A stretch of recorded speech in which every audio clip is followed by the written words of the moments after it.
ఈ క్రిస్మస్ సందర్భంలో మీకు అందరికీ కూడా క్రిస్మస్ శుభాకాంక్షలు తెలియపరుస్తూ దేవుడు ఈ సమయాన్ని ఆశీర్వాదకరంగా దీవించాలని దేవుని పేరట నేను కోరుతున్నాను.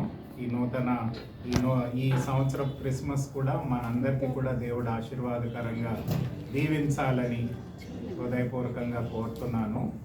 మరి దేవుని వాక్యాన్ని పంచుకోకముందు మనకి కొన్ని అపోహలు ఉంటాయి. అంటే ఈ లోకంలో సాతాను ద్వారా పరిపాలిస్తున్న లోకంలో మనం ఉన్నాము.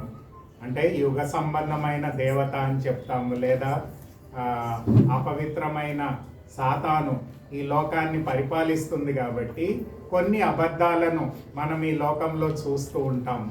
కాబట్టి కొంతమంది కొత్తవారు ఉన్నారు కాబట్టి వీటిల్ని మనం తెలుసుకోవడం చాలా మంచిది అని నాకు తలంపు వచ్చింది.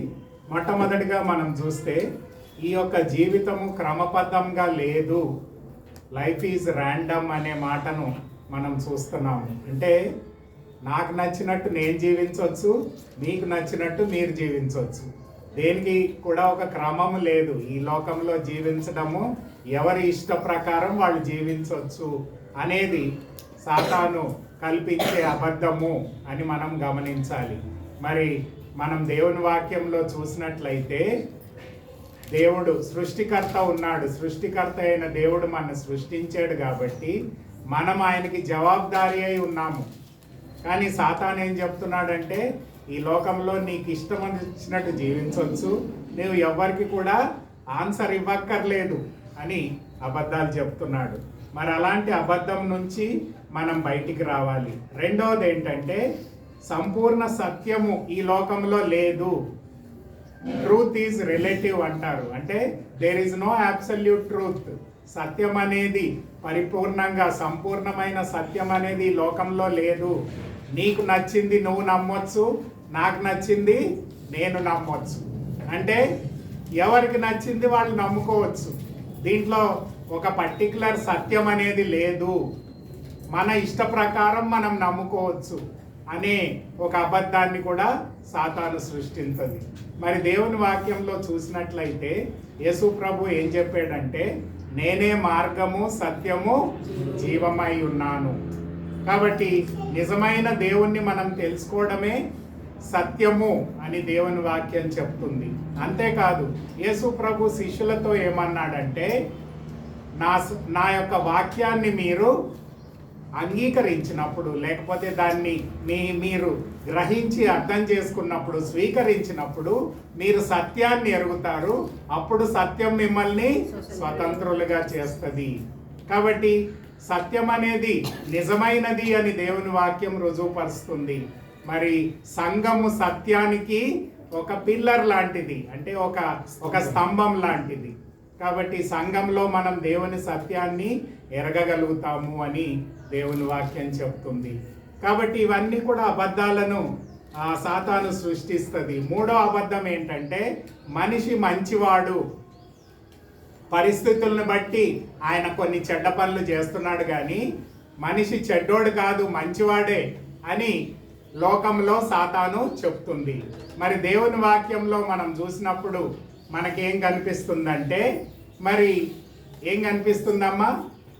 మనం అందరము కూడా పాపము చేసి దేవుడిచ్చే మహిమను కోల్పోయాము.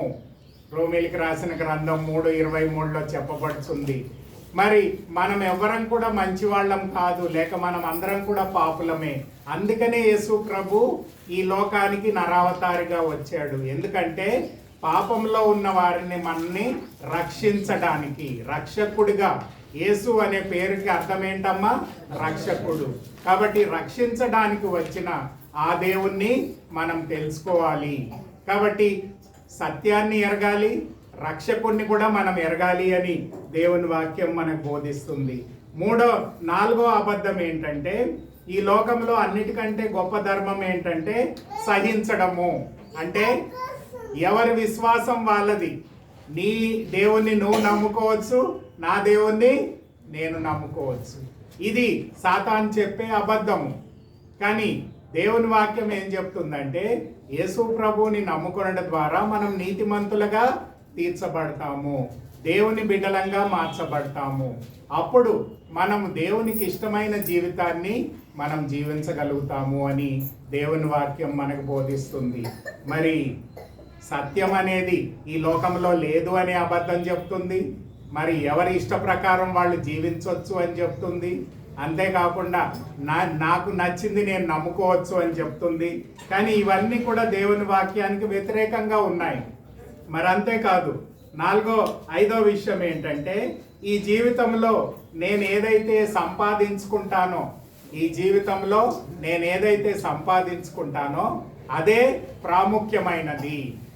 నేను డబ్బు సంపాదించుకుంటే నా జీవితంలో డబ్బే ప్రాముఖ్యమైనది. ఆస్తి సంపాదించుకుంటే ఆస్తే ప్రాముఖ్యమైనది. అంటే మనం ఏదైతే జీవితంలో సంపాదించుకుంటామో లేక కలిగి ఉంటామో అదే ప్రాముఖ్యమైనది అని సాతాను అబద్ధం చెప్తుంది. మరి ఈ లోకంలో మనము దేన్ని పొందుకోవాలని దేవుడు కోరుతున్నాడు? ఆ లోకరక్షకుడిగా వచ్చిన యేసు ప్రభువుని తెలుసుకోవాలి, ఆయనని నమ్ముకోవాలి అని దేవుని వాక్యం మనకు బోధిస్తుంది.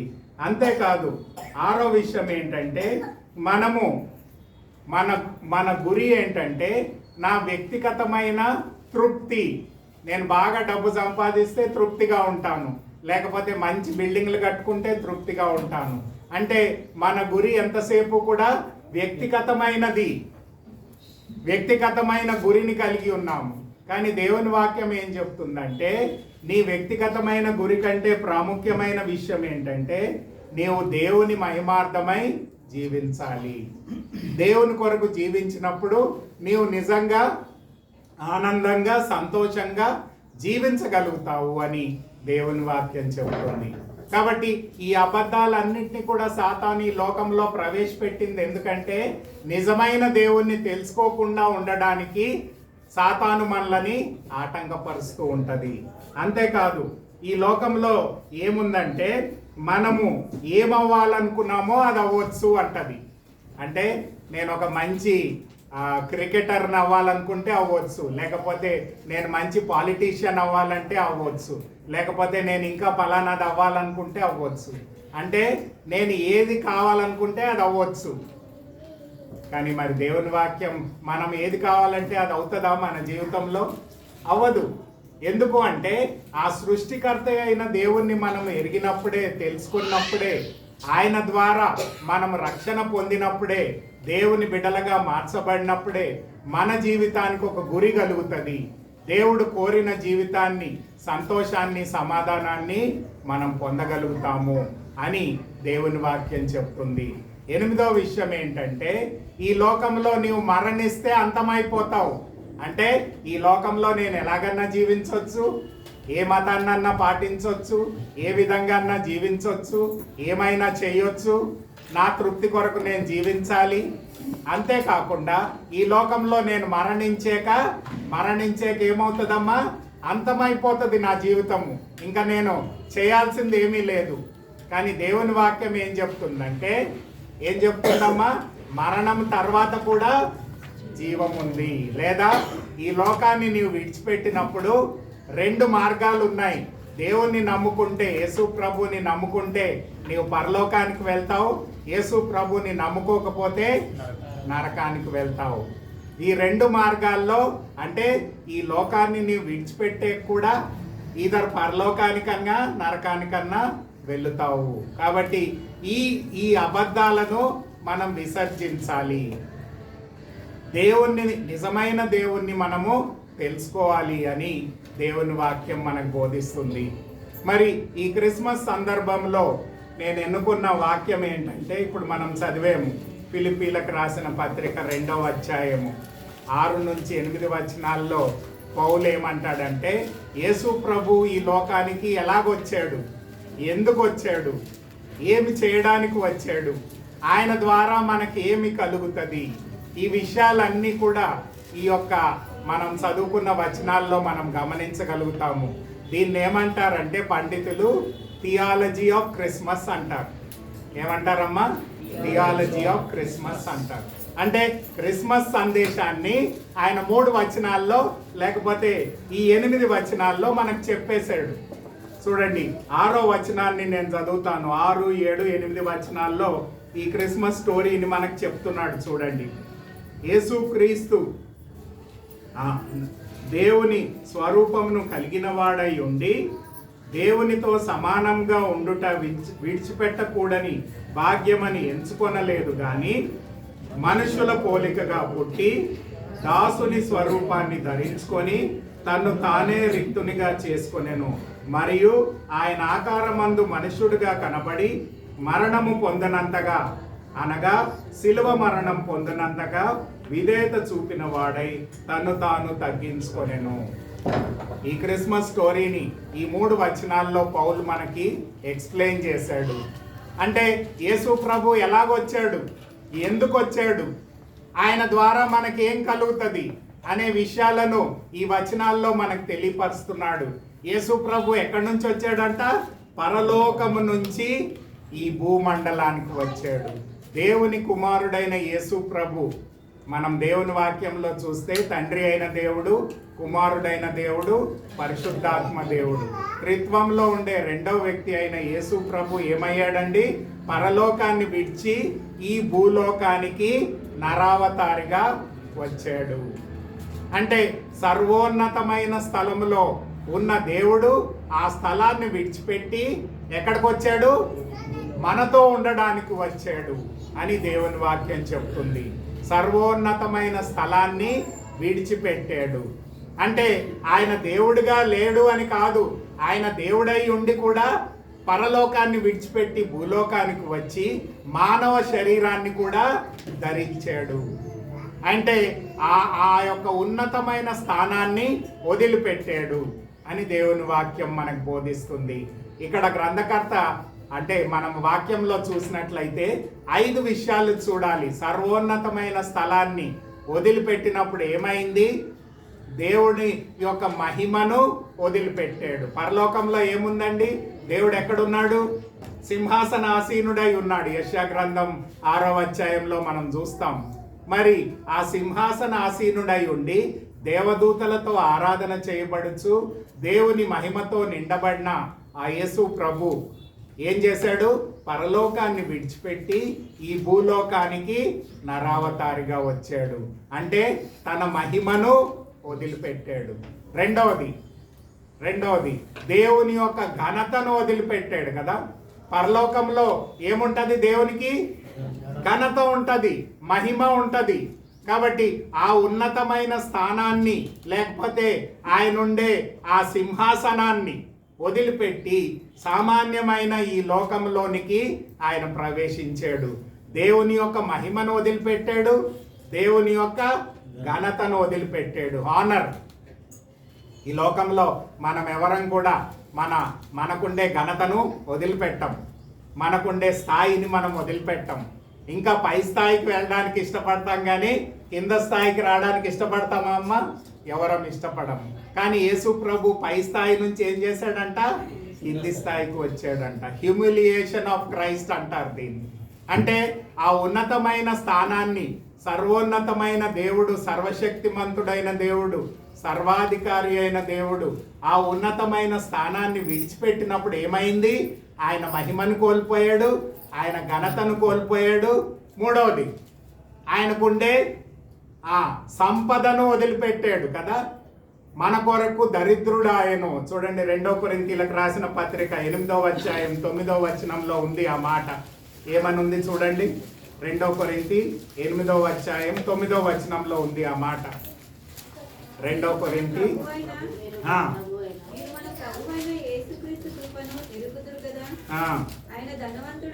ఆయన ధనవంతుడై ఉండి మీరు తన దారిద్ర్యం వలన ధనవంతులు కావాలని మీ నిమిత్తము దరిద్రుడాయను. చూడండి, ఉన్నతమైన స్థానాన్ని వదిలిపెట్టినప్పుడు ఏం పోయిందమ్మా? దేవుని మహిమను కోల్పోయాడు, ఘనతను కోల్పోయాడు. మూడవది ఏం కోల్పోయాడు? తనకుండే ఆ యొక్క మరి రిచెస్ని, ఐశ్వర్యాన్ని కోల్పోయాడు అని దేవుని వాక్యం చెప్తుంది. నాలుగవది, దేవుని తన ఉన్నతమైన స్థాయిలో ఏముందండి? అధికారం ఉంది కదా. అధికారం ఉంది, సమస్తము ఈ లోకాన్ని తన మాటతో సృష్టించాడు. మాటతో సృష్టించిన దేవుడు ఏమైంది తన యొక్క అధికారాన్ని కూడా వదిలిపెట్టాడు. అధికారము దేవుని యొక్క అధికారాన్ని వదిలిపెట్టాడు అని దేవుని వాక్యం చెప్తుంది. ప్రియమైన దేవుని బిడ్డలారా, దేవుని యొక్క అధికారము అంటే ఆయన దేవుడిగా ఉండే అధికారాన్ని కూడా వదిలిపెట్టాడు అని దేవుని వాక్యం మనకు బోధిస్తుంది. అంతేకాదు, తండ్రితో తనకి అన్యోన్య సహవాసం కలిగి ఉంది. త్రిత్వంలో తండ్రి, కుమారుడు, పరిశుద్ధాత్మ దేవుడు ఏకత్వాన్ని కలిగి ఉన్నారు. కాబట్టి ఆ ఉన్నతమైన స్థానాన్ని వదిలిపెట్టడమే కాకుండా దేవునితో ఉండే అన్యోన్య సహవాసాన్ని కూడా ఆయన కోల్పోయాడు. 5 విషయాలు చెప్పాను. 1, మహిమను కోల్పోయాడు, ఘనతను కోల్పోయాడు, ఆయనకుండే సంపదను కోల్పోయాడు, ఆయనకుండే అధికారాన్ని కోల్పోయాడు. 5వది ఏంటమ్మా?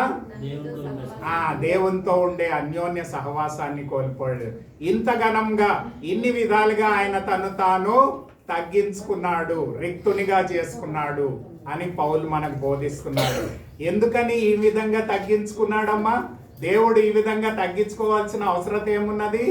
ఈ లోకంలో మనమందరము కూడా పాపము చేత, మరణము చేత, సాతాను చేత బానిసలమై, మరి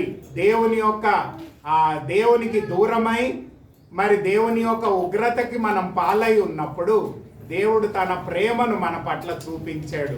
అందుకని యోహాను సువార్త 3:16లో దేవుడు ఏమన్నాడు?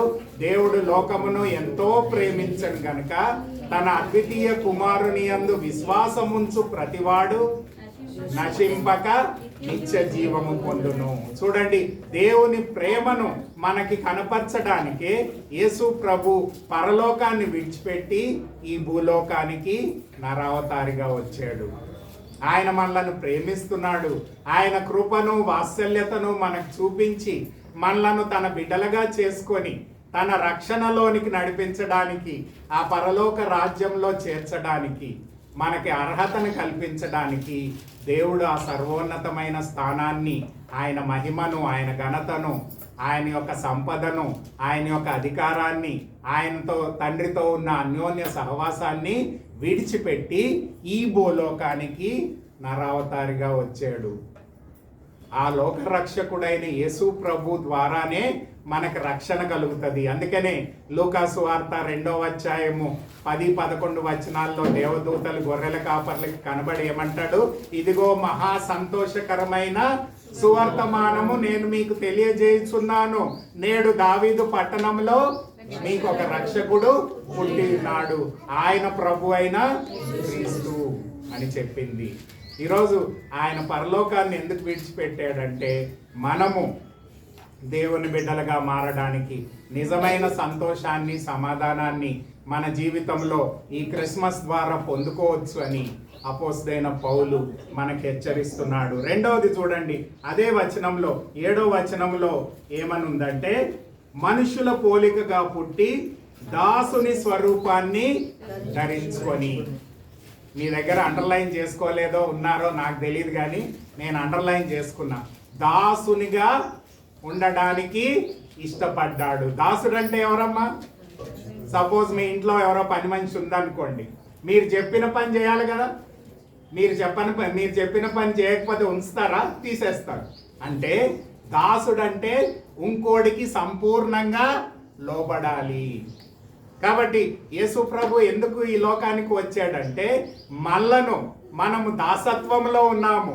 పాపానికి, మరణానికి, సాతానికి, లోకానికి దాసులమై ఉన్నాం. కాబట్టి మన దాసత్వాన్ని తీసివేయడానికి మనందరి కోసం ఆయన దాసుడిగా అయ్యాడు. చూడండి, మార్కు సువార్త 10వ అధ్యాయము 45వ వచనంలో సువార్తికుడు మనకు చెప్తాడు. చూడండి ఏమంటున్నాడు యేసు ప్రభు గురించి. పరిచారము చేయించుకొనుటకు నేను రాలేదు గాని పరిచారము చేయుటకును అనేకులకి ప్రతిగా విమోచన క్రయధనముగా నా ప్రాణాన్ని ఇవ్వడానికి నేను ఈ లోకానికి వచ్చాను. దాసునిగా ఉండడానికి ఇష్టపడ్డాడు. ఈరోజు శిష్యుల పాదాలని కడిగాడు. యోహాను సువార్త 13వ అధ్యాయంలో మనం చూస్తాము. ఈరోజు దాసునిగా ఉండడానికి ఆయన ఈ లోకానికి ఎందుకు వచ్చాడంటే మన దాసత్వాన్ని తీసివేయడానికి. మనము పాపానికి దాసులమై ఉన్నాము, లోకానికి దాసులమై ఉన్నాము, సాతానికి దాసులమై ఉన్నాము, మరణానికి దాసులమై ఉన్నాము. ఈ దాసత్వంలోంచి మనల్ని విమోచించడానికి, ఇప్పుడు చదివాం కదా వచనంలో, దాంట్లోంచి విమోచించడానికి ఆయన మన కొరకు దాసుడుగా చేయబడ్డాడు. చూడండి ఇంకొక వచనం చూడండి, యోహాను సువార్త 6వ అధ్యాయం 38వ వచనంలో కూడా యేసు ప్రభు ఎందుకు వచ్చాడో కూడా చెప్తాడు. చూడండి యోహాను సువార్త 6వ అధ్యాయము 38వ వచనం. నా ఇష్టమును నెరవేర్చుకొనుటకు నేను రాలేదు కానీ నన్ను పంపిన వాని చిత్తమును నెరవేర్చుటకై పరలోకము నుంచి, ఎక్కడి నుంచి వచ్చాడంటమ్మా? పరలోకం నుంచి దిగి వచ్చాడంట. దేనికోసం వచ్చాడంట? నా ఇష్ట ప్రకారం జీవించడానికి కాదు కానీ తండ్రి చిత్తాన్ని, అంటే ప్రజలందరి కోసము తన ప్రాణాన్ని బలిగా అర్పించి మనందరికీ కూడా పాప క్షమాపణ, రక్షణ, దేవుని రాజ్యంలో స్థానము, మరి దేవుని బిడలగా మార్చబడే యోగ్యతను, దేవుని పరలోకంలో స్వాస్థ్యాన్ని ఇవ్వడానికి దేవుడు దాసుడుగా ఉండడానికి ఈ లోకానికి వచ్చాడు. నేను పరిచర్య చేయడానికి రాలేదు కానీ, పరిచర్య చేయించుకోవడానికి రాలేదు కానీ, పరిచర్య చేయడానికి అనేకుల కొరకు నేను క్రయధనంగా అర్పించబడ్డానికి, బలిగా అర్పించబడ్డానికి నేను నరావతారిగా వచ్చాను అని యేసు ప్రభు చెప్తున్నాడు. దాసుడుగా ఉండడానికి ఈ లోకానికి వచ్చాడు.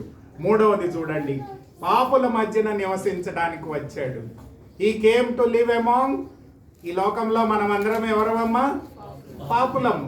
మనతో పాటు నివసించడానికి ఒక పరిశుద్ధుడైన దేవుడు పరలోకాన్ని విడిచిపెట్టి ఈ భూలోకానికి వచ్చాడు నరావతారిగా. ఎందుకు? పాపుల మధ్యన నివసించడానికి, అంటే మనుష్యుడిగా నివసించడానికి. పాపుల మధ్యన నివసించడం అంటే దేవుడు కాదు, దేవదూత కాదు, ఏదో 5 నిమిషాలు వచ్చేసి వెళ్ళిపోవడానికి కాదు. ఎన్ని సంవత్సరాలు జీవించడానికి? 33.5 సంవత్సరాలు జీవించాడు. చూడండి, మనుష్యుడిగా జీవించాడు.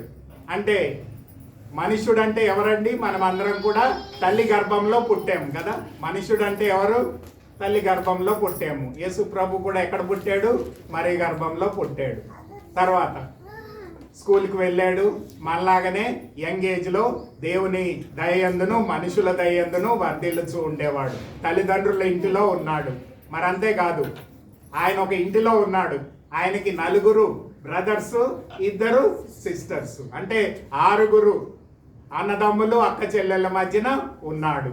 మళ్ళీ మనలాగానే వృత్తి, మనమందరం ఉద్యోగం చేసుకుంటాం కదా. ఆయన కూడా మనలాగే ఉద్యోగం చేశాడు. ఏం ఉద్యోగం చేశాడు? కార్పెంటర్ లాగా పనిచేశాడు. వాళ్ళ నాయన కార్పెంటర్ కదా, కాబట్టి ఆయనకి ఏం నేర్పించాడు? ఆ రోజు స్కూల్స్ కాలేజీలు లేవనుకుందాం, కార్పెంటర్ ఉద్యోగాన్ని నేర్చుకున్నాడు. తండ్రి చనిపోయాక కూడా ఆ 6 అన్నదమ్ములను, తల్లిని ఆయనే పెంచాడు. ఎలాగా? కార్పెంటర్ పని చేసుకుంటూ. ఎంతకాలం చేశాడు అట్లా? 30 సంవత్సరాలు చేశాడు. అంటే మనలాగానే జీవించాడు. ఆకలి కొన్నాడు, దాహం కొన్నాడు, నిద్రపోయాడు. అందుకని హెబ్రీ పత్రిక చూడండి 2వ అధ్యాయం 17వ వచనం, ఆయన దేవుడై ఉన్నప్పటికీ మానవుడిగా, సంపూర్ణ మానవుడిగా మన మధ్యన నివసించాడు అని హెబ్రీ గ్రంథకర్త చెప్తాడు. హెబ్రీ పత్రిక 2వ అధ్యాయము 17వ వచనం చూడండి. ప్రజల పాపములకు పరిహారం కలుగజేయుటకై దేవుని సంబంధమైన కార్యములలో కనికరమును నమ్మకము గల ప్రధాన యాజకుడు అగు నిమిత్తము, చూడండి, అన్ని విషయములలో ఆయన తన సహోదరుల వంటి వాడు కావలసి వచ్చెను. అన్ని విషయములలో అంటే మనం ఎలాగ ఆకలి కొంటామో ఆయన ఆకలి కొన్నాడు. ఆయన ఎలా మనం నిద్రపోతామో ఆయన నిద్రపోయాడు. మనం ఎలాగా పనులు చేసుకుంటామో ఆయన కూడా పనులు చేసుకున్నాడు. ఇట్లా ప్రతి విషయంలో మానవుడిగా చేయబడ్డాడు. కానీ ప్రత్యేకత ఏంటంటే ఆయన దైవ మానవుడిగా జీవించాడు. కేవలం మానవుడు కాదు, ఆయన దేవుడు మానవుడు కలిపి దైవ మానవుడిగా ఈ లోకంలో, అంటే దేవుడు పరలోకాన్ని నుంచి ఇక్కడ దిగి వచ్చి దైవత్వంతో పాటు ఆయన మానవత్వాన్ని కలిగి దైవ మానవుడిగా ఈ లోకంలో జీవించాడు. అందుకనే ఆయన రక్షకుడు. ఎందుకంటే శరీరధారిగా ఈ లోకానికి ఆ శిలువలో మరణించాడు కాబట్టి ఆయన ద్వారా మనకేం కలుగుతుంది? రక్షణ కలుగుతుంది. అంటే ఆయన శరీరంలో ఆ శిక్షను అనుభవించి మరణించాడు. కానీ మూడవ దినాన్ని ఎలా లేచాడు? ఆయన దేవుడు కాబట్టి లేచాడు. అంటే దైవ మానవుడిగా ఆయన ఈ లోకంలో జీవించాడు. ప్రియమైన దేవుని బిడ్డలారా, పాపుల మధ్యన నివసించడానికి యేసు ప్రభు నరావతారిగా ఈ లోకానికి వచ్చాడు. సర్వోన్నతమైన స్థలాన్ని వదిలిపెట్టాడు. ఆయన మహిమను ఘనతను వదిలిపెట్టాడు. ఆయన ఆస్తిని వదిలిపెట్టాడు. అధికారాన్ని వదిలిపెట్టాడు. తండ్రితో ఉన్న అన్యోన్య సహవాసాన్ని వదిలిపెట్టాడు. దాసుడుగా ఉండడానికి, పరిచర్య చేయడానికి వచ్చాడు. పాపుల మధ్యన నివసించి పాపులకు కావలసిన రక్షణను ఇవ్వడానికి మనుషుల అందరి వలె ఆయన చేయబడి దైవ మానవుడిగా మన కొరకు ఆ శిలువ ద్వారా, ఆయన మరణ పునరుద్ధానాల ద్వారా మనకి రక్షణ ఇవ్వడానికి ఆయన ఈ లోకానికి వచ్చాడు. 5వ విషయం చూడండి. ఆయన 4వ విషయం ఏంటంటే ఆయన నిస్వార్థమైన వ్యక్తిగా జీవించాడు. 8వ వచనంలో చెప్తాడు కదా, మరియు ఆయన ఆకారమందు మనుషుడిగా కనబడి మరణము పొందనంతగా, అనగా శిలువ మరణము పొందనంతగా విధేయత చూపిన వాడై తను తాను తగ్గించుకొనెను. అంటే నిస్వార్థమైన జీవితాన్ని జీవించాడు. ఈ లోకంలో మన కొరకు వచ్చాడు, మన కొరకు జీవించాడు. అనారోగ్యంలో ఉన్న వారిని ముట్టి స్వస్థపరిచాడు. చనిపోయిన వారిని లేపాడు. ఆహారం లేకపోతే 5 రొట్టెలు 2 చేపలతోని 5,000 మందికి ఆహారం పెట్టాడు. ఇబ్బందుల్లో ఉన్న వారిని ఆదరించాడు, స్వస్థపరిచాడు. గుడ్డి వారికి కళ్ళనిచ్చాడు. మరి కుష్ఠరోగులని స్వస్థ చికిత్సలుగా చేశాడు. మానవుడికి కావలసిన ప్రతి అవసరతను తీర్చడానికి ఆయన ఈ లోకానికి వచ్చాడు. ఈ అద్భుత కార్యాలన్నిటికంటే అతి ప్రాముఖ్యమైన అద్భుతం ఏంటంటే సర్వమానవ పాప పరిహారార్థ బలిగా ఆయన తను తాను సిలువలో అప్పగించుకున్నాడు. ఆయన మరణం ద్వారా, ఆయన పునరుద్ధానాల ద్వారా, అంటే దేవుడు మనందరి పాపాలు యేసు ప్రభు మీద మోపాడు కాబట్టి మనకి రావాల్సిన శిక్షను యేసు ప్రభు అనుభవించాడు. కాబట్టి మనము ఆయన్ని విశ్వాసముతో అంగీకరించినప్పుడు మనము ఆ శిక్షకు గురిగాం కానీ దేవుని బిడ్డలంగా మార్చబడ్డానికి దేవుడు అవకాశాన్ని ఇచ్చాడు. అంటే యేసు ప్రభు రాకడ వలన, ఆయన ఈ లోకంలో మానవుడిగా జీవించడం వలన, ఆయన మన కొరకు శిక్షను అనుభవించడం వలన, ఆయన పునరుద్ధానాల వలన మనకేం కలిగింది? రక్షణ కలిగింది. మరి అందుకనే లూకాసు వార్తలో ఏం చెప్తున్నాడంటే, సర్వోన్నతమైన స్థలముల్లో దేవునికి మహిమ, ఆయనకి ఇష్టలైన వారికి భూమి మీద సమాధానం కలుగునుగాక. దేవుడు మన కొరకు ఈ లోకానికి మానవుడిగా వచ్చాడు. సమస్తాన్ని ఆయన తను తాను రిక్తునిగా చేసుకున్నాడు అంటాడు పౌలు. అంటే తన ఖాళీ చేసుకున్నాడు. తన స్థానాన్ని వదిలిపెట్టాడు, తన మహిమను వదిలిపెట్టాడు, ఘనతను వదిలిపెట్టాడు, అధికారాన్ని వదిలిపెట్టాడు, ఆయన ఆస్తిని వదిలిపెట్టాడు. మన కొరకు ఒక దాసునిగా ఉండడానికి ఇష్టపడ్డాడు. పాపుల మధ్యలో నివసించాడు. అంతేకాకుండా నిస్వార్థంగా ఈ లోకంలో ఉండే వారికి సహాయం చేయడానికి ఆయన నిస్వార్థమైన పరిచర్య చేశాడు. అనేకులకి ఆ 3.5 సంవత్సరాల్లో అనేకులను ముట్టి స్వస్థపరిచాడు. చనిపోయిన వాళ్ళని లేపాడు. ఆయన నిజమైన దేవుని కుమారుడు అని రుజువుపరిచాడు. అంతేకాకుండా మనందరి పాపాల నిమిత్తము ఆ శిలువలో తను తాను అప్పగించుకొని ఆయన మరణం ద్వారా మళ్ళీ తిరిగి 3వ దినాన్ని లేచుట ద్వారా మనందరికీ కూడా రక్షణ భాగ్యాన్ని దయచేశాడు. అందుకనే పౌలు ఏమంటాడంటే 9, 10 వచనాలు చదవండి అమ్మా. 9, 10, 11 వచనాల్లో ఏముందంటే, అందుచేత పరలోకమందున్న వారిలో గాని, భూమి మీద ఉన్న వారిలో గాని, భూమి కింద ఉన్న వారిలో గాని ప్రతివాని మోకాలు యేసు నామమున వంగునట్లును, ప్రతివాని నాలుకను తండ్రి అయిన దేవుని మహిమార్థమై యేసుక్రీస్తు ప్రభు అని ఒప్పుకొన్నట్లును దేవుడు ఆయనను అధికంగా హెచ్చించి ప్రతి నామమునకు పైనామము ఆయనకు అనుగ్రహించబడ్డాను. మన కొరకు వచ్చిన దేవుడు ఏమయ్యాడమ్మా? తిరిగి లేవడమే కాకుండా 40 దినాలు శిష్యులకు కనబడ్డమే కాకుండా తిరిగి ఎక్కడికి వెళ్ళాడమ్మా? పరలోకానికి ఆరోహణమై తండ్రి కుడి పార్శ్వమున కూర్చొని ఉన్నాడు. సర్వోన్నతమైన ఎంతగా తాను తగ్గించుకున్నాడో అంతగా ఆయన్ని దేవుడు హెచ్చించాడు. ఎందుకంటే ఆయన మన రక్షణకు కారకుడాయను. ఆయనకి యేసు ప్రభు అనే పేరు ఈ భూలోకంలో ఉంది, కానీ పరలోకంలో ఆయన పేరేంటి? ప్రభువు, లార్డ్. అంటే లార్డ్ అంటే అర్థం ఏంటన్నమాట? ప్రతివాడు కూడా ఆయన నామాన్ని ఏం చేయాలి? నమస్కారం చేయాలి. లేకపోతే అందరూ కూడా ఆయనకి ఏం చేయాలి? మోకాళ్ళతో ఆయన్ని ఆరాధించాలి, ఆయనను అంగీకరించాలి. ఈ లోకంలో అంగీకరిస్తే నీవు రక్షింపబడతావు. ఒకవేళ ఈ లోకంలో ఆయన్ని అంగీకరించకపోతే ఏమవుతుందంట? నీవు నరకానికి వెళ్ళినా సరే ఆ నరకంలో కూడా ఏం చేయాలి? యేసు ప్రభు దేవుడని ఒప్పుకోవాలి. అంటే దేవుని ద్వారా ఆశీర్వదింపబడినా నీవు ఒప్పుకోవాలి, దేవుణ్ణి తిరస్కరించినా ఒప్పుకోవాలి. ప్రతి నాలుక అన్నాడు కదా, చూడండి మళ్ళొకసారి. ప్రతి నాలుక, అంతేనా? ప్రతి నాలుక తండ్రి అయిన దేవుని మహిమార్థమై యేసు క్రీస్తు ప్రభు అని ఒప్పుకొనినట్లును. అందరు కూడా ఒప్పుకోవాలి. ఈ లోకంలో నీకు నచ్చినా నచ్చకున్నా యేసు ప్రభు నామములో నీవు రక్షణ పొందితే ఆయనని ప్రభు అని ఆరాధించగలుగుతావు. నీవు రక్షణ పొందకపోతే కూడా ఆయనని ప్రభు అని నరకంలో ఉన్నా సరే ఒప్పుకోవాలి అని దేవుని వాక్యం చెప్తుంది.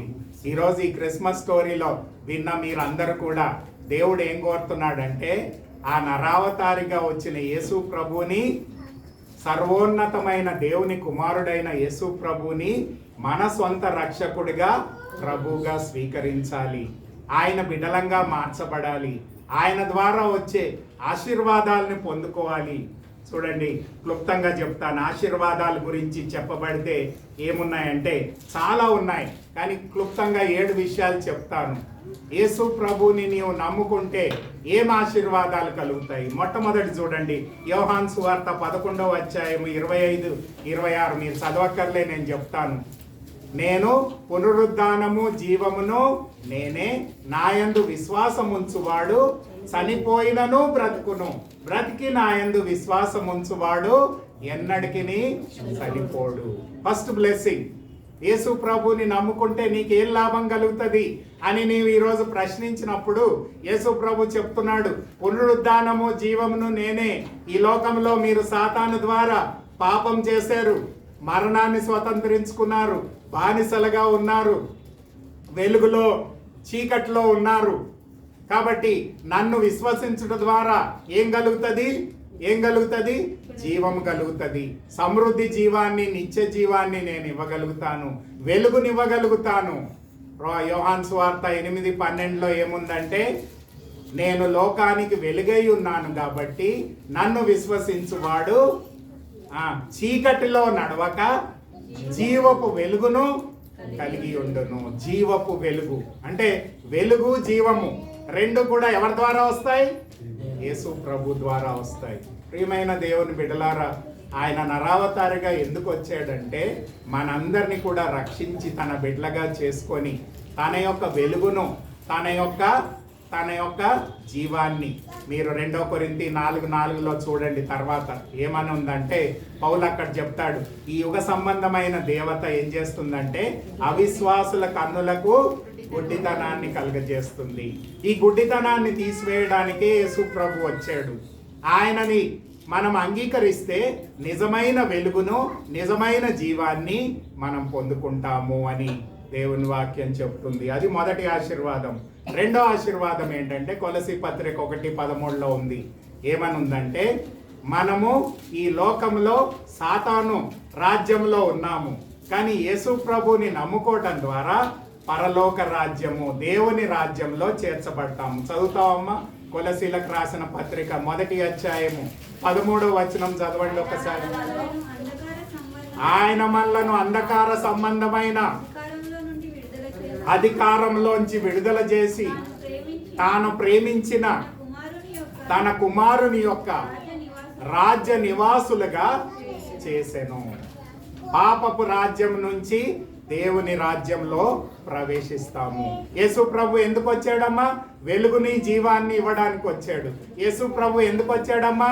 మనము అంధకార రాజ్యంలో ఉన్న మనలను దేవుని రాజ్యంలో, నిత్యమైన రాజ్యంలో, పరలోక రాజ్యంలో చేర్చడానికి యేసు ప్రభు నరావతారిగా వచ్చాడు అని దేవుని వాక్యం చెప్తుంది. మూడో విషయం చూడండి. మూడో విషయం ఏంటంటే మనము బానిసలంగా ఉన్నాం. ఇందాక చెప్పాను కదా, శరీరానికి బానిసలంగా ఉన్నాం, లోకానికి బానిసలంగా ఉన్నాం, సాతానికి బానిసలంగా ఉన్నాం, పాపానికి బానిసలంగా ఉన్నాము. మన బానిసత్వంలోంచి విడిపించడానికి, మనని స్వతంత్రులుగా చేయడానికి యేసు ప్రభు నరావతారిగా వచ్చాడు. గలతీలకు రాసిన పత్రిక 5వ అధ్యాయం 1వ వచనంలో పౌలు ఆ సత్యాన్ని మనకు తెలియపరుస్తాడు. చూడండి, ఈ స్వాతంత్రమును మనకు అనుగ్రహించి క్రీస్తు మనలను స్వతంత్రులుగా చేశాను గనుక మీరు స్థిరముగా నిలిచి మరలా దాస్యమనే కాడు కింద చిక్కుకొని దాసత్వములోంచి విడిపించాడు. ఈరోజు మనం దాసులంగా ఉంటే యేసు ప్రభు ద్వారా మనం విడిపించబడతాము, ఆత్మీయమైన స్వాతంత్రాన్ని పొందుకుంటాము అని దేవుని వాక్యం చెప్తుంది. ఈరోజు జీవాన్ని ఇవ్వడానికి వచ్చాడు, ఆత్మీయమైన స్వాతంత్రాన్ని ఇవ్వడానికి వచ్చాడు, దేవుని రాజ్యంలో నేను ప్రవేశపెట్టడానికి వచ్చాడు. అంతేకాదు ఇంకేం చేశాడమ్మా? పరిశుద్ధాత్మ వరాన్ని మనకి ఇచ్చాడు. అపోస్తుల కార్యం 2వ అధ్యాయం 38వ వచనంలో సంఘం స్థాపించబడినప్పుడు, పేతులు వాక్యాన్ని చెప్పినప్పుడు 3000 మంది దేవుణ్ణి నమ్ముకోవడానికి ఇష్టపడినప్పుడు వాళ్ళకి ఏమని చెప్తాడంటే, చూడండి, అపోస్తుల కార్యము 2వ అధ్యాయము 38వ వచనంలో చెప్తాడు. ఏమంటాడంటే,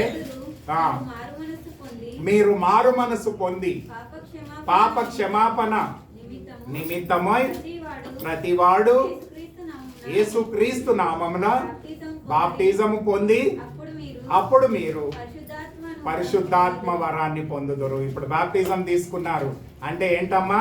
నీళ్లలో మునిగాము అంటే అర్థం ఏంటి? పాత జీవితానికి స్వస్తి చెప్పాము. ఏంటా పాత జీవితము? పాపమానికి స్వస్తి చెప్పాము, మరణానికి స్వస్తి చెప్పాము, సాతానికి స్వస్తి చెప్పాము. తిరిగి లేచేమంటే ఏమన్నమాట? మనం దేవుని బిడ్డలంగా జీవిస్తాము, స్వతంత్రులుగా జీవిస్తాము, ఆత్మశక్తిని పొందుకుంటాము. పరిశుద్ధాత్మ వరాన్ని దేవుడు ప్రతి విశ్వాసికి అనుగ్రహిస్తున్నాడు. యేసు ప్రభుని నమ్ముకోవడం ద్వారా నీవు ఏక వ్యక్తిగా ఉండవు, కానీ దేవుని యొక్క ఆత్మ వరాన్ని పొందుకుంటావు. పరిశుద్ధాత్మ దేవుడు నీలో నివసిస్తాడు. 1 కొరింథీ 6:19-20 వచనాల్లో ఆత్మకు ఆలయంగా మనం చేయబడతాము. We will become a temple of God. ఆత్మకు ఆలయంగా చేయబడతాం అంటే ఆత్మ నిన్ను పరిశుద్ధపరుస్తుంది, ఆత్మ నీలో నివసిస్తుంది, ఆత్మ నిన్ను తన దేవాలయంగా అంటే దేవుని యొక్క ఆలయంగా నిన్ను మారుస్తుంది. ప్రేమైన దేవుని బిడ్డలారా, యేసు ప్రభువుని నమ్ముకోవడం ద్వారా ఈ ఆశీర్వాదాలను మనం పొందుకుంటాము అని దేవుని వాక్యం చెప్తుంది.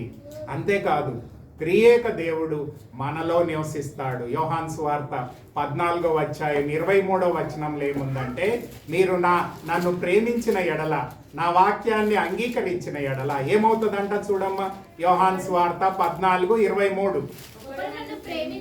ఒకడు నన్ను ప్రేమించిన ఎడల వాడు నా మాటను గైకొనును, అప్పుడు నా తండ్రి వాణ్ణి ప్రేమించును. చూడండి, ఇది అండర్లైన్ చేసుకోవాలి. అప్పుడు మేము వారి యొద్దకు వచ్చి వాని యొద్ద నివాసము చేద్దును. దేవదూత వచ్చి మా యోసేపుకి చెప్పింది, మరియ పరిశుద్ధాత్మ వలన గర్భవతి అయి ఉన్నది కాబట్టి ఆమెను విడిచిపెట్టొద్దు, ఆమెను తీసుకెళ్ళు, ఆమె కుమారుని కంటది, ఆయనకి యేసు అని పేరు పెట్టాలి. ఎందుకు ఆయనని పేరు పెట్టాలంటే ఆయన ఇమానుయేలుగా మనకు తోడై ఉంటాడు. అంటే దేవుడు మన మధ్యన ఉండడానికి, దేవుడు మనలో ఉండడానికి యేసు ప్రభు ఈ క్రిస్మస్ నాడు ఈ లోకానికి అవతరించాడు. అంటే దేవుడు నీలో నివసించడానికి ఇష్టపడుతున్నాడు, పాత నిబంధనలో మనం చూసినట్లయితే దేవాలయంలో ఉన్నాడు. ఆ మోషేకి చెప్పాడు, ఏమని చెప్పాడంటే ఒక స్థలాన్ని నీవు సిద్ధపరచాలి, ప్రతిష్ఠ మందిరాన్ని సిద్ధపరచాలి, అక్కడ నా సన్నిధి ఉంటది. అది అయిపోయాక మరి దావీదుకు చెప్పాడు, దావీదు కుమారుడు సొలొమోనుకి చెప్పాడు, నువ్వు ఆలయం కట్టాలి, అక్కడ నా సన్నిధి ఉంటది అని. మరి అక్కడ ప్రతిష్ఠ గుడారం పోయింది, ఆలయం పోయింది. నూతన నిబంధనలో యేసు ప్రభు ఏం చెప్తున్నాడంటే, మీరు నా ఆజ్ఞలు గైకొని ఎడల నేనును నా తండ్రియు ఎక్కడుంటాము, మీలో నివాసం ఉంటాము. 2025 సంవత్సరాల క్రితం పుట్టిన ఆ యేసు ప్రభు గొర్రెల కాపరి, మరి ఎక్కడ స్థలం లేకపోతే ఎక్కడ పుట్టాడమ్మా, పశువుల శాలలో పుట్టిన దేవుడు ఏమంటున్నాడంటే, నీలో నాలో పుట్టి నివసిస్తాను అని వాగ్దానం చేస్తున్నాడు. అందుకని ఏమంటున్నాడు హెబ్రీ గ్రంథకర్త 13:5లో, నిన్నెన్నడును విడువను. ఈ క్రిస్మస్ వాగ్దానాన్ని మనం స్వతంత్రించుకోవాలని దేవుడు కోరుతున్నాడు. అదేంటంటే, నేను ఈ లోకానికి ఎందుకు వచ్చానంటే, మీరు నన్ను అంగీకరించి నా బిడ్డలుగా మార్చబడితే నేను మీతో పాటు ఉండడమే కాకుండా, మిమ్మల్ని నా ఆలయంగా చేసుకోవడమే కాకుండా, మిమ్మల్ని నేను ఎన్నడూను విడవను ఎడబాయను అని వాగ్దానం చేసి, ఇట్ ఈస్ ఎ ప్రామిస్, వాగ్దానం. ఆ వాగ్దానాన్ని మనం ఏం చేయాలి, విశ్వాసముతో అంగీకరించాలి. ఆ వాగ్దానాన్ని దేవుడు ఈరోజు మనకు అనుగ్రహిస్తున్నాడు. అంతేకాకుండా పరలోక స్వాస్థ్యాన్ని మనకిస్తాను అని వాగ్దానం చేస్తున్నాడు. చూడండి, రోమీయులకు రాసిన గ్రంథం 8వ అధ్యాయం 17వ వచనంలో పౌలు మనకు చెప్తాడు. ఏమంటున్నాడంటే, మనము పిల్లలమైతే దేవుని వారసులము. రోమీయులకు రాసిన గ్రంథం 8వ అధ్యాయము 17వ వచనంలో చెప్తాడు. చూడండి, మనము పిల్లలమైతే వారసులము, ఆయనగా దేవుని వారసులము.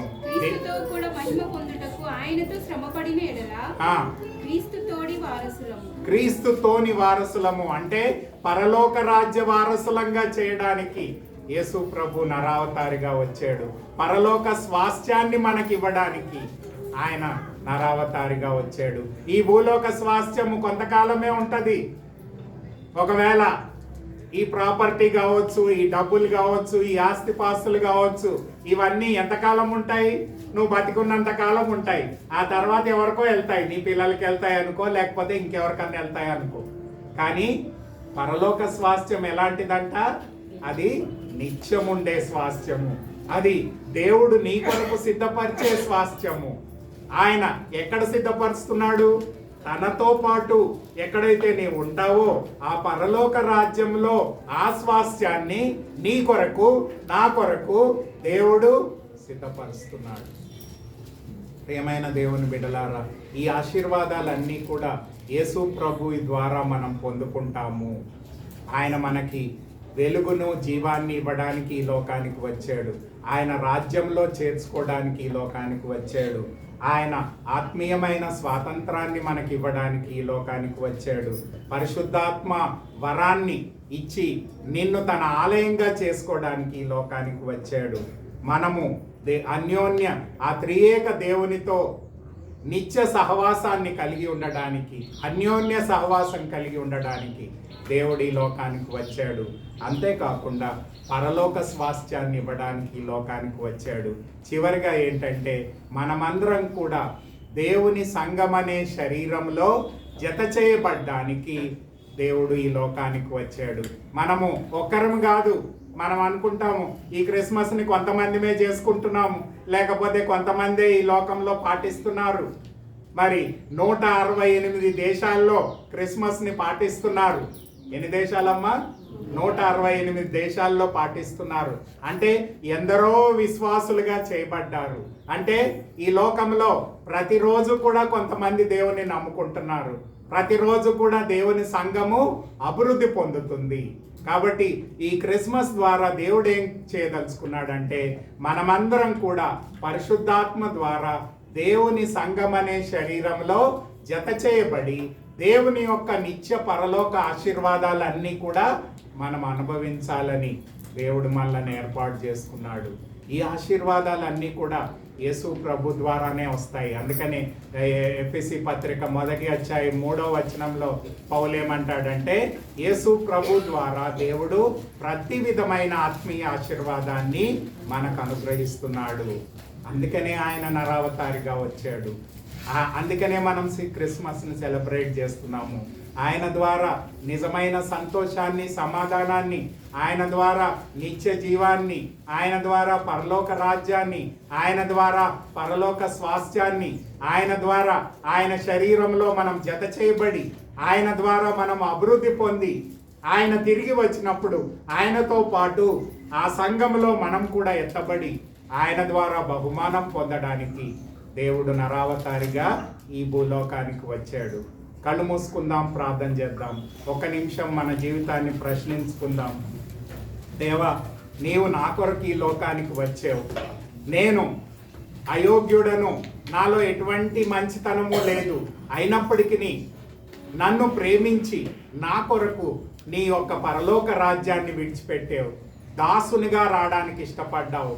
పాపుల మధ్యన, పాపునైన నా మధ్యన నివసించడానికి ఇష్టపడ్డావు. నా కొరకు నీ జీవితాన్ని ధారాళముగా, అంటే నీ శరీరాన్ని, నీ సమస్తాన్ని కూడా ఆ శిలువలో నా కొరకు ధారపోసావు. నాకు రక్షణ ఇవ్వడానికి నీవు ఈ లోకానికి వచ్చావు. అంతేకాకుండా నీవు పరలోకంలో ఉండి నా కొరకు విజ్ఞాపన చేస్తున్నావు. ఎందుకంటే నేను రక్షింపబడి దేవుని రాజ్యంలో ప్రవేశించి దేవుని ఆశీర్వాదాలను పొందుకొని ఆయన సంతోషాన్ని, సమాధానాన్ని, నిత్య ఆనందాన్ని పొందుకొని ఈ లోకంలో ఆయన ద్వారా భద్రపరచబడి, ఆశీర్వదింపబడి, దీవించబడ్డానికి దేవుడు మనల్ని ఏర్పాటు చేసుకున్నాడు. ఒక 15 సంవత్సరాలప్పుడు దేవుడు నన్ను రక్షించాడు. ఇప్పుడు నాకు 62 సంవత్సరాలు. ఈ 47 ఏళ్ళు కూడా దేవుడు నన్ను ఆశీర్వదించాడు. నేను అనుకోని విధంగా దేవుడు నడిపించాడు. ప్రతి విషయంలో నాకు సహాయం చేశాడు. ఈరోజు నిన్ను నన్ను కూడా అదే విధంగా ప్రేమిస్తున్నాడు. మన ప్రతి అవసరాన్ని తీర్చగలిగిన సమృద్ధుడైన దేవుడు. భూమి మీద మరి అడుగుతుంది, ఆ కన్యకైనా నాకు ఇది ఎలాగ సంభవం అంటే, మనుషులకి అసంభవమైనది దేవునికి సంభవము అని దేవదూత తెలియపరుస్తుంది. ఈరోజు నీ జీవితంలో అసాధ్యమైన కార్యాలు దేవుడు సాధ్యంగా చేయగలడు. నీ అనారోగ్యాన్ని తీసివేయగలడు. నీకుండే కష్టాలను తీసివేయగలడు. నీకుండే శ్రమలను తీసివేయగలడు. నీకుండే ఆ దుఃఖాన్ని తీసివేయగలడు. నీకు నిజమైన సంతోషాన్ని, సమాధానాన్ని ఇవ్వగలడు. ఈ లోకం ఇవ్వలేని ఆశీర్వాదాలను దేవుడు ఉచితంగా మనందరికీ కూడా ఇవ్వగలడు. ఆయన్ని మనము విశ్వసించి, అంగీకరించి, ఆయన బిడ్డలుగా జీవించి, ఆయన ద్వారా వచ్చే ప్రతి ఆశీర్వాదాన్ని ఈ భూలోకంలోనూ కాకుండా ఈ లోకాన్ని విడిచిపెట్టినప్పుడు ఆ పరలోకంలో కూడా అనుభవించడానికి దేవుడు మనల్ని ఏర్పాటు చేసుకున్నాడు. అట్టి కృపను మనం పొందుకోవాలని దేవుని వాక్యం మనకు బోధించబడ్డది. ఆ వాక్యానికి మనం స్పందించి దేవునికి మన జీవితాన్ని సమర్పించుకొని ఆయనకి ఇష్టమైన జీవితాన్ని జీవించినప్పుడు దేవుని యొక్క నిత్య ఆశీర్వాదాలను మనం ఈ లోకంలో పొందుకుంటాం. ప్రార్థన చేసుకుందాం. దయగలిగిన ప్రభువా, ఈ క్రిస్మస్ అంటే ఏంటో అపోస్తలుడైన పౌలు మాకు ఫిలిప్పీ పత్రికలో తెలియపరిచాడు. ఉన్నతమైన స్థానాన్ని మీరు వదిలిపెట్టారు, మహిమను, ఘనతను వదిలిపెట్టారు, మీకుండే ఐశ్వర్యాన్ని వదిలిపెట్టారు, అధికారాన్ని వదిలిపెట్టారు, తండ్రితో ఉండే అన్యోన్య సహవాసాన్ని వదిలిపెట్టారు, దాసునిగా రావడానికి ఇష్టపడ్డారు, పాపుల మధ్యనలో నివసించారు. ప్రభువా, మా కొరకు నిస్వార్థంగా మీరు బలి పశువుగా అర్పించబడ్డానికి, ఇదిగో లోక పాపంలో మోసుకొని పోవు దేవుని గొర్రెపిల్లగా ఒక వధించబడ్డానికి మీరు ఇష్టపడ్డారు ప్రభువా. అంతేకాకుండా మీరు సమస్తాన్ని, ఈ లోకంలో ఉండే పాపాన్ని, మరణాన్ని, శాతాన్ని జయించి పరలోకంలో తండ్రి కుడిపార్శ్వంలో మీరు కూర్చొని ఉండి మా కొరకు విజ్ఞాపన చేస్తున్నారు. ఈ క్రిస్మస్ నాడు మేమందరం కూడా ఆ సత్యాన్ని గ్రహించిన వారమై మిమ్మల్ని మా రక్షకుడిగా, ప్రభువుగా స్వీకరించడం మాత్రమే కాకుండా మా అనుదిన జీవితంలో మీకు ఇష్టమైన వారంగా, మీకు సమర్పించుకునే వారంగా, మీ చిత్తాన్ని జరిగించే వారంగా, మీ నామానికి మహిమ తెచ్చే వారంగా మమ్మల్ని అందరినీ తీర్చిదిద్దమని, ఇక్కడ ఉండే ఆ వీడియోస్ అందరినీ కూడా పేరు పేరున దీవించండి. ప్రవ్వా మీరు నిజమైన దేవుడు లోకరక్షకుడు అని వారు ఎరుగులాగున మిమ్మల్ని విశ్వసించులాగున మీ ద్వారా ఆశీర్వదింపబడలాగున మీ కృపను దయచేయండి. బాప్టిజం తీసుకున్న 2 బిడ్డల్ని కూడా దీవించండి. ఇంకా పరిపూర్ణమైన విశ్వాసంలోనికి ప్రవ్వా ఆత్మీయ ఎదుగుదలలోనికి బిడ్డలను నడిపించండి. ఇక్కడ ఉండే విశ్వాసులను కూడా మీరు కనికరించండి. ప్రతి ఒక్కరు కూడా తమ జీవితాన్ని మీకు సమర్పించుకొని ప్రవ్వా మీరు ఎలాగైతే మిమ్మల్ని మీరు తగ్గించుకున్నారో మమ్మల్ని మేము తగ్గించుకొని మీ సేవకులంగా, పరిచారకులంగా, దాసులంగా ఉండడానికి మాకు నడిపింపును దయచేయండి. ప్రవ్వా మీ ద్వారా మేము హెచ్చింపబడతాము. ఈ లోకంలో ఎవరు కూడా మమ్మల్ని హెచ్చించలేరు గనుక మిమ్మల్ని ఎల్లప్పుడూ మేము కలిగి ఉండి మీ నామాన్ని కనపరచడం ద్వారా మీ ద్వారా హెచ్చించబడే జీవితాన్ని మా అందరికీ కూడా దయచేసి మీరే మహిమా ఘనత ప్రభావాలు పొందుకొనమని నజరేయుడైన యేసు పరిశుద్ధ నామంలో అతి వినయంగా బ్రతిమాలి వేడుకొంచున్నాం తండ్రి. ఆమేన్. God bless.